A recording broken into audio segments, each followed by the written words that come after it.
Hello, everyone. This is Noah and John, and we are from UrbanDigs, and it is Friday. So you're going to get your weekly Manhattan market report. John, let's get right to it. I'm looking at supply. We're right under 9,600. Show me the chart.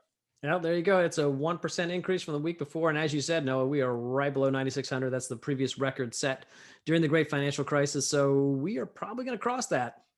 Yeah, if you think about what's going on in real times and the real-time leverage dynamic of supply and demand, we are as close to those levels as we've ever been. So it is what it is. Let's move on to demand, pending sales. Ooh, 2119. That looks like a bump. Johnny, show me the chart. It is a bump. Look at that. It's another 4% bump. Look, sales aren't closing as fast as they usually do through Acris, and we're going to talk about that in a moment. Yeah. But I mean, pending sales as a pipeline number is headed in the right direction. That's right. And for anyone that's confused about what John just said, things are going into pending sales, That's but right. Acris, our city register, is not pulling out of pending sales because they're just not filing. And there's just not a lot of stuff. And that is a big, big problem. And we'll talk about it soon. I just want to go down here, Johnny. I want to go down to monthly closed sales. I want to point out on this chart, it's down 51%, John. Okay. Yeah. And if you look at this chart, John, if you take a peek at this and look at where we are on this chart, just take a look. I mean, we're down at these levels in terms of monthly close sales. We're at a fraction of where we used to be. And this is going to hit us. And it's going to hit us in a couple of ways. Median sales price, average sales price trends, very volatile, hard to interpret, undervalue.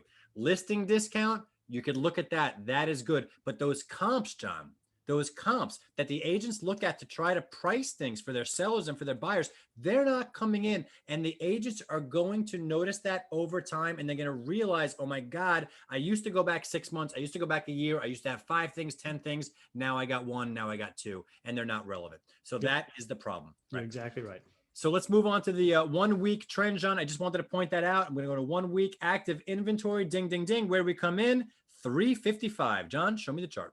Well, that is a decrease by about 3% from the week before. So, I mean, weekly actives are starting to taper off a little bit. I mean, look, we're still coming in well over 300, which is, a decent amount of listings for close to the end of the active season in the fall. But let's see how that goes as we close out October. Right. And you mentioned they're starting to fall. So maybe that's starting to bring up a little pull effect down on the supply. So we were rising at this pace. Now we're only rising at a smaller slope. Maybe we're about to turn the corner on supply. We will see. Let's move on to contract sign. We like to look at demand. 1 week contract sign. Where'd you come in? Ooh, 193. And this is probably what's powering over 2,000 in pending sales. Yeah, I mean, listen, Noah, 193 is a huge increase. I mean, that's a 30% increase from last week. And honestly, this is the highest number we've had since, I don't know what, February, January even? We'll have to double check. I don't remember getting remotely close to 200. I keep saying over and over again, I want to see over 200. I mean, in the active season, we would see 250, John. Every week we'd see 250, week after week after week, and we've been down so low. So this is great to see that we're approaching the 2 handle. Yeah. Okay. Nice work, everybody. Keep it. Hey, listen, you know what? That's 193 buyers out there that are getting a fantastic deal. They may not realize it now, but they'll realize it in 5 years down the road. Exactly right. Okay. So listen, John, I want to let's change it up. All right. Let's take a step back. All right. We like to show something different. We like to show listing discount because that's the most stable of all the sales trends that we're going to have access to. Right? We mentioned that earlier on, but we also like to show it not by closed sales date, but by the time of the deal. Right. So this is going back to the time of deal, try to, take away that lag. This is since look at the great financial crisis. Yeah. I mean, look at that. I mean, that was just a straight, now this is listing discount. So as it goes up, the market's getting weaker. As it goes down, the market's getting lower. I mean, think about this, 15%, that was sellers that had to go down 15% to get a deal, John, as opposed to say 2014, 2015, and even 2013. These were the golden years of Manhattan real estate where sellers were getting 99% of their asking price. Yeah, and I'll just tell you right there's a gap in the chart. It is not missing data. That is 3 months of a 0 average listing discount. 0. Right over there is what John is referencing. In mid-2015, we often cite that as the last peak in the cycle, and that is where sellers were getting over ask. Exactly. That is why we're not missing data. That was 100%. They were getting full ask. Thank you, John, for pointing that out. But look at the progressive improvement in the market from the 2009 crisis up into this 2015 peak, John. and then look at the other way around, right? The other way around, going this way to COVID over here. And then you look at where we're at. You look at where we're at. I forget the last 2 months for a second. And we kind of go back over here, and we're back to like 2010, 2011 kind of period. If you think about it, I know this is like John Madden kind of crayons here, but the point is that we're going back in time as close to the great financial crisis in terms of real-time leverage, real-time supply, real-time pending sales. We discussed that before in our weekly reports. And now we're looking at the listing discount data at the time of the deal, taking away that lag. No one does this, John. No, right? Good stuff.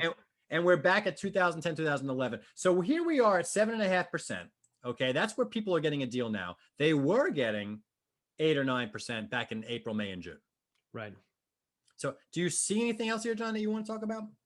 No, I think that, that when you look at a chart like this, I mean, really what comes to mind is you draw those lines across, and we think about the relationship between supply and demand, and just the dynamics between buyers and sellers, and what does that negotiation look like? And this chart really sort of puts a point on it. Like when you think about the market now, it's pretty much the market as it was 2010, 2011, before things started going crazy, after things were going really crazy for bad reasons of the financial crisis. So it's a healthy market in terms of negotiation. Like buyers, you have a chance to negotiate. Sellers, there are buyers out there. You just got to meet them at their price. And not only that, John, but I mean, people are expecting this. They're not getting it. They're not getting it. We're down at this level over here. Now, I wouldn't be surprised to see a print over the next month or two up in these levels up here, and then we go right back down again over time. That's yet to come, because we keep saying in the next 4 to 6 months, that is your COVID price discovery. All right, we've only 20-30% of COVID is yet to file in. The next 4 to 6 months, 100% of COVID is going to come in, and we're really going to see it. So that's what's yet to come. Yeah, I think if you look at that left side of the chart with those big spikes around 15% for the financial crisis, and you read the newspapers and the media today, that you're sort of getting a sense of, well, that's what I should be getting right now, because apparently New York is on a fire sale. Well, you look at this, it's really not the case. But the good thing about that is if you're a buyer in this market, I mean, you have this opportunity to know what's actually happening versus all the other buyers who are sort of waiting for these incredibly low prices, which you can tell by looking at this chart, you're not necessarily going to see those low listing prices. Right. And this is just telling you that it's not happening in mass, right? And that's the point there, is that the whole market is not, 20% off. You might get a deal here and there, but that seller's got to be really willing to wheel and deal, and then you're going to be in competition with other buyers. So there it is. John, thank you so much. That is John Walkup. I am Noah Rosenblatt. We are both from UrbanDigs. This has been your Friday weekly Manhattan market report. Until then, have a great time. Catch you next time.